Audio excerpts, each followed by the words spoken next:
Na, was ist logistisch so beschissen an Konzerttouren? It just turned 10:50 p.m. on a warm September night when the band returns to the USANA Amphitheater stage southwest of Salt Lake City for an encore.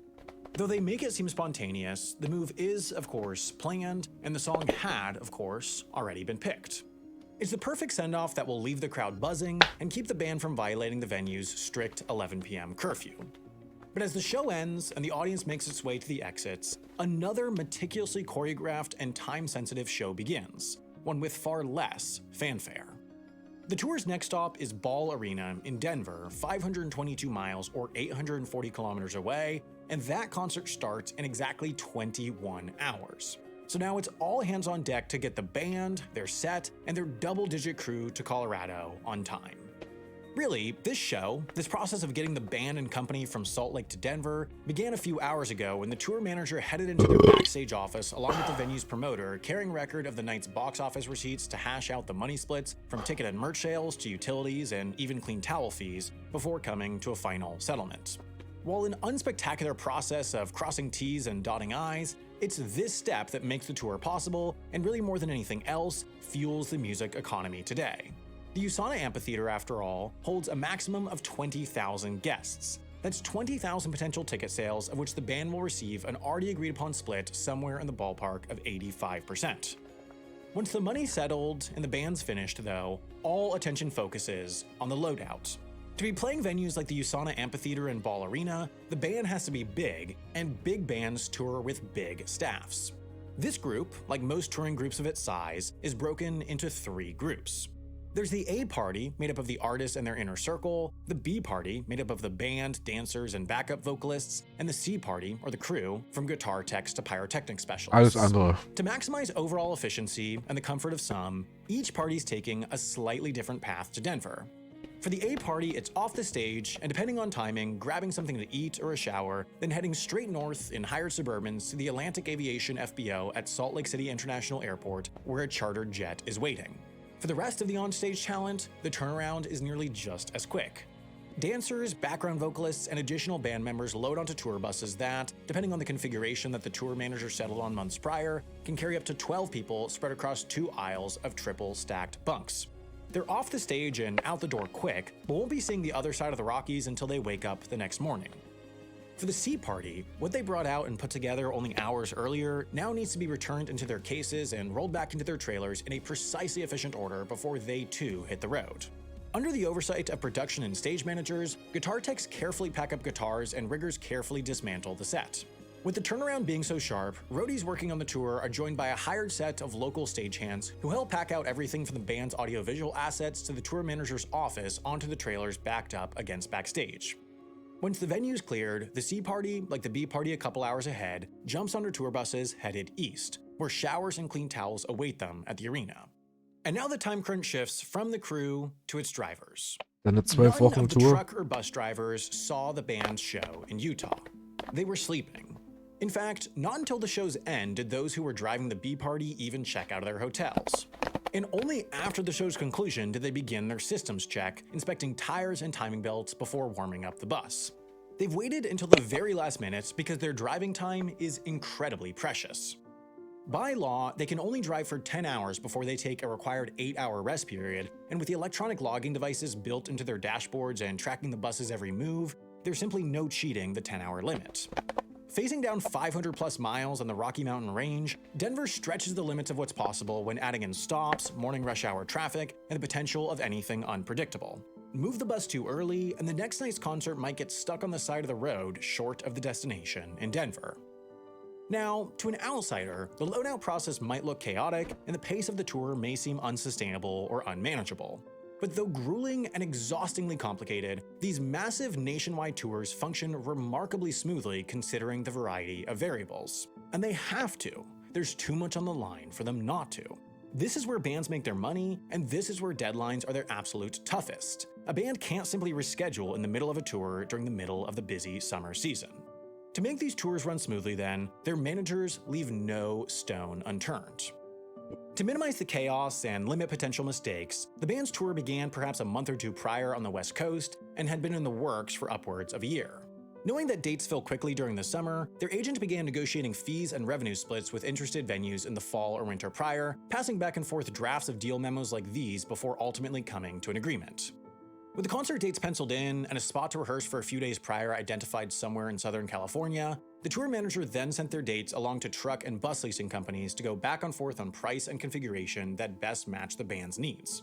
And with the venues locked, stage managers and production managers began assembling advance sheets that outline every last technical detail about the venue, from bus and trailer parking to office space and AV capabilities and hookups that the tour could possibly need to. Das zu managen. Und dann hast du noch irgendeinen Celebrity-Singer, Sänger, Sängerin, was auch immer, der ein Diva ist und dann nicht zu irgendwelchen Übungen kommt oder keinen Bock hat oder noch feiern war oder holy fucking shit, ich würde richtig ausrasten.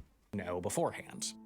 Months ago, the tour manager also sent along a rider to each of the touring party's hotels, essentially a sheet of requirements that spans from ensuring late checkout or day rooms to asking about whether or not there's any construction happening nearby.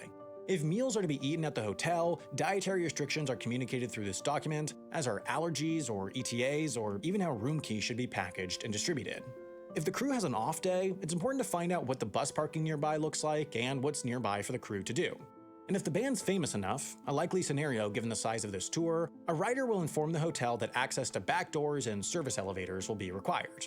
These documents often run pages long and aren't exclusive to hotels either, as tour managers will send ahead writers for the venue's backstage setup, from food to layout, as well as a technical writer spelling out the AV and rigging needs the show requires. Though sent to each hotel and venue long in advance, these writers are dynamic documents that change and evolve along with the tour, so managers will update and resend writers weeks and even days before their arrival.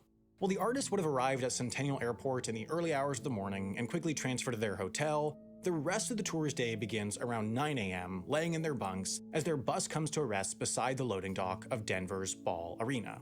Upon completing the 8-hour drive through Wyoming, the driver hooks the bus up to a provided 240-volt connection to deliver power without idling the engine, and joins the tour's other bus and truck drivers for the short walk across the street to the Spring Hill Suites Hotel, where day rooms are booked to get their legally required rest before driving onward after the concert that night. The above-average 8-hour drive makes this day a particular challenge. Everything must run perfectly to get the show built on time. The first people into the building are the tour's leadership: the production manager, production coordinator, head of security, lead rigger, and potentially others. Their first stop is the catering room, where a local company set up breakfast over the hours prior. Next, the team meets with the venue's management to conduct a walkthrough and plan out the day's activities. They then work their way through the backstage, posting this day sheet throughout to give a rundown of key moments through the day, and also labeling different rooms for different purposes. They'd need a production office, where the management would set up their desks, dressing rooms for both the lead artists and their supporting acts, a storage room for empty road cases and extra equipment, a wardrobe room for the costume department to get their work done, and more depending on the size and scope of the tour. In addition, they put up maps and directions to these different temporary rooms and key permanent spots like the venue's shower rooms, given that nearly everyone lives out of the tour bus. Nobody should need to know where they are. In fact, through the fatigue, many of the tour's members might genuinely forget. Also early in the order of operations is making the final decision on the placement of the stage. In North America, most large concerts occur in indoor arenas otherwise occupied by NHL and NBA hockey and basketball teams, as is the case with Denver's Ball Arena. Given that traditional stages have, at best, 270 degrees of line of sight, these tours only sell a portion of the 360 degrees of seats surrounding the stage. But the exact number can be altered. Therefore, if the concert hasn't sold out, management might decide to bring the stage forward to kill some seats and make the venue appear more full, while if the concert has sold out, they do their best to push the stage back to give more seats to sightline and fit more on the floor, allowing them to sell additional tickets. Fucking smart. But they'd have to make this decision quickly because they're on the clock and the setup has to start quick. The arena has no stage, no lights, no audio system, essentially nothing but an empty floor and some seats, while thousands upon thousands of people are expecting a concert in less than 10 hours. First in the order of operations is rigging. This is essentially the process of getting anything that hangs, be it lights, speakers, screens, prop pieces, or even the stage itself, up into the air. Typically, a tour will include a lead rigger, or perhaps a few touring riggers, who work with a far larger team of 20 to 40 local riggers to complete the incredibly time-sensitive setup process for a given concert.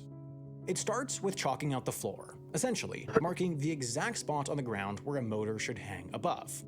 The core of the rigging task involves using a combination of math and cables to hang chain motors in exact points from a grid of beams in the roof. More often than not, there is not a beam directly above the exact point where a motor is needed, so riggers hang two cables to bridge the gap between two beams. Knowing both the horizontal and vertical distance from a beam to their desired point, the Pythagorean theorem is used to quickly calculate the required length of rope along the third axis, and these lengths are marked on the floor with a standardized chalk diagram like this. They also mark out the length of rope needed to wrap around each beam, given inconsistency in width, and, if applicable, the length of a rope to hang beneath the connection of the two others. Finally, the exact point is marked with this symbol if it's up to a quarter-ton weight, and this for a half-ton, full-ton, and 2 tons, respectively. On a typical arena tour, there can be anywhere between a few dozen to over 100 rigging points that need to be assembled, so quickly, the team's upriggers harness up and head out onto the beams above, while the downriggers start laying out motors and other equipment next to the relevant points. Once in place, each uprigger lets down a rope to which their downrigger ties equipment to be pulled up. Das ist bestimmt richtig satisfying, wenn das alles perfekt ineinander passt. Then ropes are fastened around the beam, connected, and finally the chain motors are attached in the exact desired point, regardless of the variance in overhead grid from arena to arena. Precision and safety are absolutely crucial, given that within a matter of hours, both the general public and some of the world's most recognizable artists will be standing below. The margin for error is essentially zero. But to provide a standardized experience in a non-standard set of venues, rigging is crucial. With anchor points set, the work of assembling lighting and audio trusses can go on, along with setting up the stage itself. Once each element is constructed on the ground, the motors above slowly pull them up into place, also allowing the tour to hoist them to a common height regardless of the venue's ceiling height. Typically, and especially with the late start in Denver, this entire process needs to be completed within 4 or 5 hours by early afternoon. Each department then takes a brief break for the lunch provided by the local caterers. While the tour always strives to carry everything they need for a given show with them, reality often gets in the way. That's why the ensemble of hired local labor always includes runners whose job it is to head out into the city to grab last-minute necessities, be it something as simple as backstage snacks from Walmart or as crucial as fresh guitar picks from Guitar Center. But all the big tasks should be completed by around now, mid-afternoon, because that's when the artist arrives from their hotel and attention focuses on fine-tuning. The soundcheck is a crucial milestone as it's the first test by the artists themselves of the day's setup. They play a few songs, both for calibrating the onstage audio system, which is crucial for making sure they can hear themselves properly, and testing the audience's audio system, which needs to be fine-tuned both to the venue and the style of music. As afternoon transitions into evening, the countdown to doors looms large. The tour's head of security meets with the venue security to talk through some key elements. They're in charge of passes, so they'll communicate which get access where, who can go on the floor, backstage, to the VIP room, or even to the artist's room. For the security working the stage, they'll also talk through likely moments of artist-audience interaction and what security support is needed. If the artist is going to pull audience members up on stage, for example, security likes to know in advance. And perhaps most importantly, the tour security communicates likely audience demographics and behavior. They know much better than local security the proclivities of their fans and the likelihood of rowdiness, barrier crushing, mosh pits, and other potential security risks. But finally, it's time. The lighting department switches on a pre-programmed pre-show lighting configuration, audio starts miking up the artists, security gets into place, and everyone else finally gets their first moments of calm since Salt Lake City as the doors open, the concert begins, and the tour starts its unbelievable 24-hour cycle once again. Clearly, given that you're still here, you enjoy learning about logistics. So do I, of course.